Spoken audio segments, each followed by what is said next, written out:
too.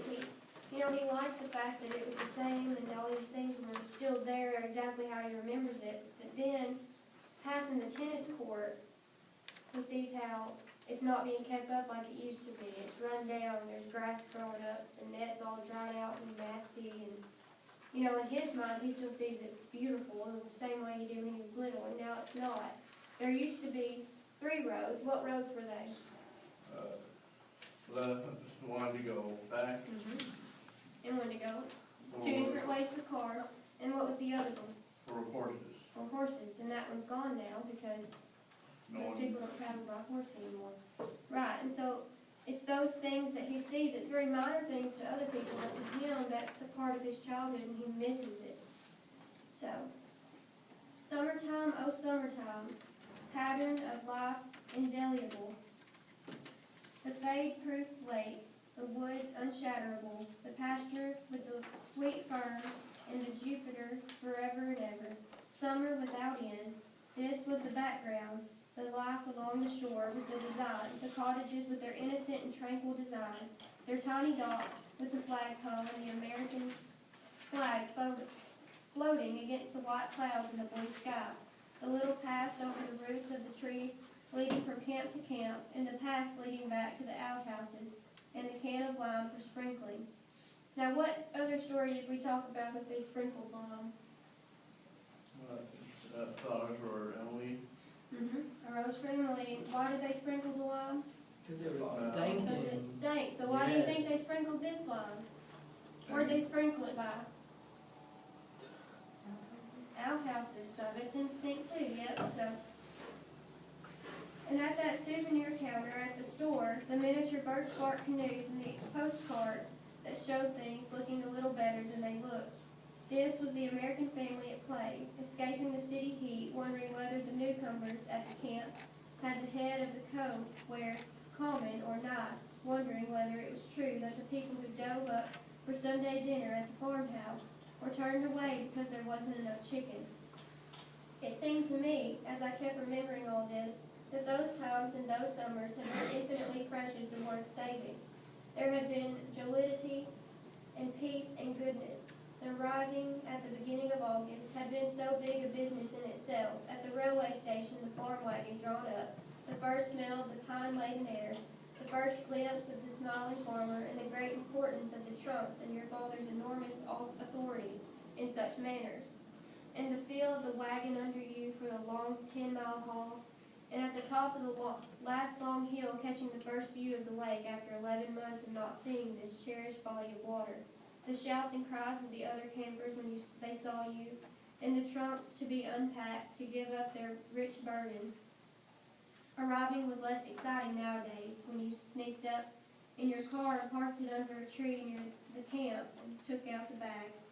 And in 5 minutes it was all over, no fuss, no loud wonderful fuss about trunks. So most people don't usually miss fuss and noise and the burden of having all these trunks and things like that. So why do you think he missed that? Because that's part of his childhood. That's oftentimes a child will wish to be an adult as quickly as possible, But he's wanting to go back, isn't he? Yeah, there's always that oddity, that undruggable desire for things to be like they were, or things to be, as a child, we wish for more independence. That's why we all want to be adults as children. As adults, we wish for that dependence again. Yeah. Peace and goodness and jollity. The only thing that was wrong now, really, was the sound of the place, the unfamiliar nervous sound of the outboard motors. This was the note that jarred, the one thing that would sometimes break the illusion and set the years moving. In those other summer times, all motors were inboard, and they were at a little distance. The noise they made was a sedative, an ingredient of summer sleep. They were 1-cylinder and 2-cylinder engines, and some were made to break, or were make and break, and some were jump start. But they all made a sleepy sound across the lake. The one-luggers throbbed and fluttered, and the twin-cylinder ones purred and purred, and that was a quiet sound too. But now the campers all had outboards.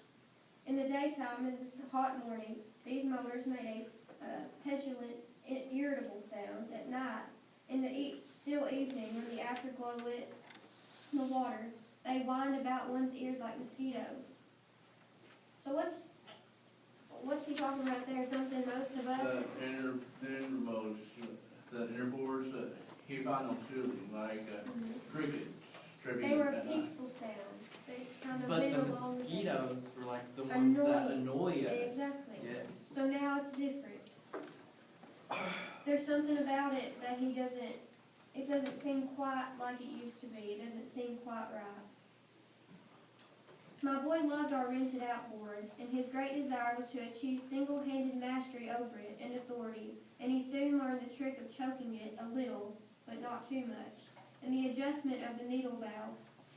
Watching him, I could remember the things you could do with the old one-cylinder engines with the heavy flywheel, how you could have it eating out of your hand if you got really close to it spiritually.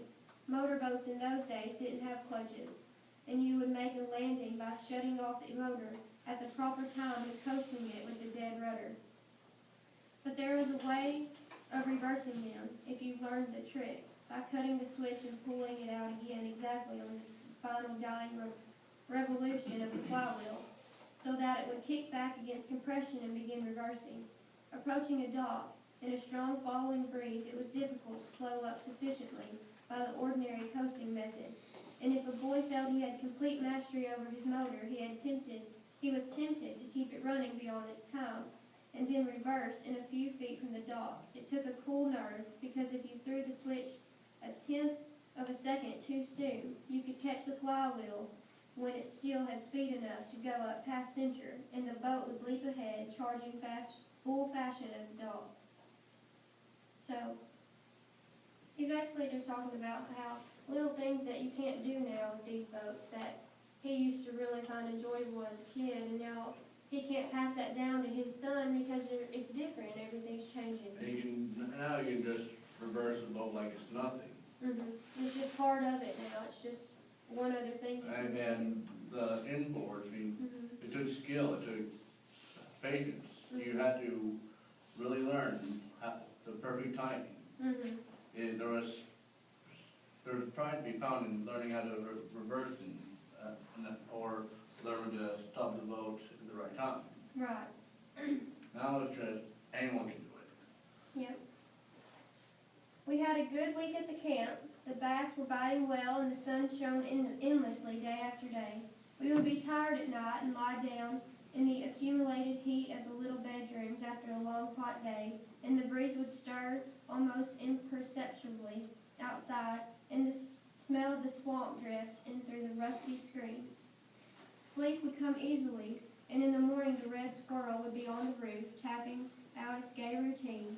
I kept remembering everything, lying in bed in the mornings, the small steamboat that had a long, rounded stem of a lip of a Uvangi, and how quietly she ran on the moonlight,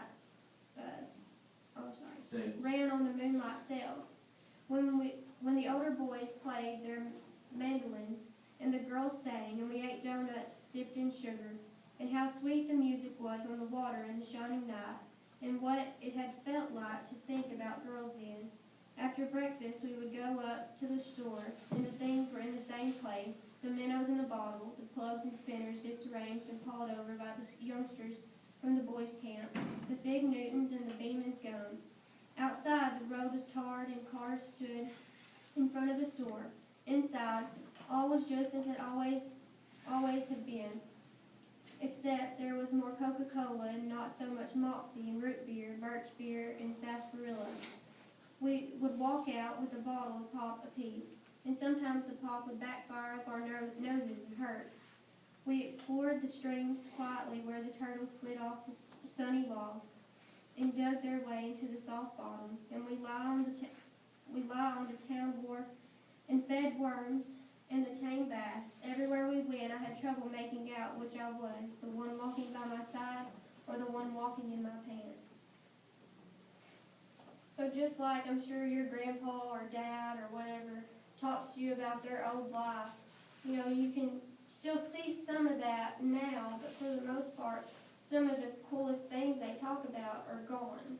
Some of the things that you really think, you know, you put with that generation, they're gone and over with, and we've done away with it. Kind of like 5-cent sodas. Exactly. And, Wish we still had those. and, Yeah, we've done away with all that. And when he mentioned having trouble determining if he was a kid or, it's still, I mean, we've all had those times when we felt like ourselves, but at the same time, we felt like someone else. Exactly. You know, we didn't know, You detach from yourself and you can see yourself as someone. you partially detach from yourself, and Exactly. you know you're there, your mind's just saying, it's just like third person point of view. Exactly. You know who you are, Mhm.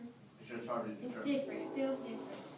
So one afternoon, while we were there at that lake, a thunderstorm came up. It was like the revival of an old melodrama that I had seen long ago with childish awe. The second act climax of the drama of the electrical disturbance over a lake in America had not changed in any important respect. This was the big scene, still the big scene. The whole thing was so familiar. The first feeling of oppression and heat and a general air around camp of not wanting to go very far away. In mid-afternoon, it was all the same, a curious darkening of the sky and a lull in everything that had made life tick. And then the way the boat suddenly swung the other way, and in the mornings, with the coming of the breeze out in the new quarter, and the premonitory rumble, then the kettle drum, then the snare, then the bass drum, the cymbals, then crackling light against the dark, and the gods grinning and licking their chops in the hills. What's he comparing the thunderstorm to? To play the big scene in the play, or What's Or he using to demonstrate how it sounds? it's drums, instruments, orchestra. Instruments. And then nowadays, we don't really see plays all that much. Most of the time it's just TV shows, and usually in each TV show, when the biggest part of whatever, or in movies, when the biggest part is about to come up, they just cut off the commercial. Mm-hmm. In plays, you didn't have to worry about it. You could just sit around. Right. Afterward, the calm, the rain steadily rustling in the calm lake, the return of light and hope and spirits, and the campers running out in joy and relief to go swimming in the rain. Their bright cries perpetuating their deathless jokes about how they were getting simply drenched, and the children screaming with delight at the new sensation of bathing in the rain. And the joke about getting drenched linking the generations in a strong, indestructible chain. And the comedian who waited in carrying an umbrella. When the others went swimming, my son said he was going in too. He pulled his dripping trunks from the line where they had been hung all through the shower and wrung them out. Longingly, and with no thought of going in, I watched him, his hard little body, skinny and bare, saw him wince slightly as he pulled up around his vitals the small, soggy ice garment. As he buckled the swollen belt, suddenly my groin felt the chill of death. What's he talking about right there? He knows that feeling all too well. He knows what Okay. it feels like to have something cold. Mm-hmm. Okay, and he's describing how when his son, have you ever had a bathing suit that was wet and then you put it back on, how cold it is when you put it back on? That's what his son's doing right then. So he can feel the cold his son's feeling because he can see himself as his son. He's done it before. And so he keeps going back and forth through this whole story about the past and the present. Mm-hmm. What's a groin? Groin is your adult parts. Oh, Mm-hmm. okay. So he's pulling it up over that part and he can feel it cold. And And we all know that doesn't feel too well. yeah, well, I hope you didn't like that. Anyway, just the whole time it's going back and forth, so you can kind of, even though you're still in high school, I'm sure you've seen little kids doing things that you used to do, like riding your bike or playing outside, mud pies, whatever. And you start to kind of miss it. You can see yourself as them, but you're grown now and you can't do things like that. Things like that. So you can all kind of understand where he's coming from. Maybe not in the exact way, but you've probably felt that at some point. You missed your childhood. Like all the old really good TV shows that would show up. Mhm. We miss those yearly, but now we almost never get to see them. Mm-hmm. Okay, so, right now, I just want you to do refer and reason. It's just 3 questions. And so, if you'll just turn those in. And that's all we'll do today. If you have a question, just come ask me.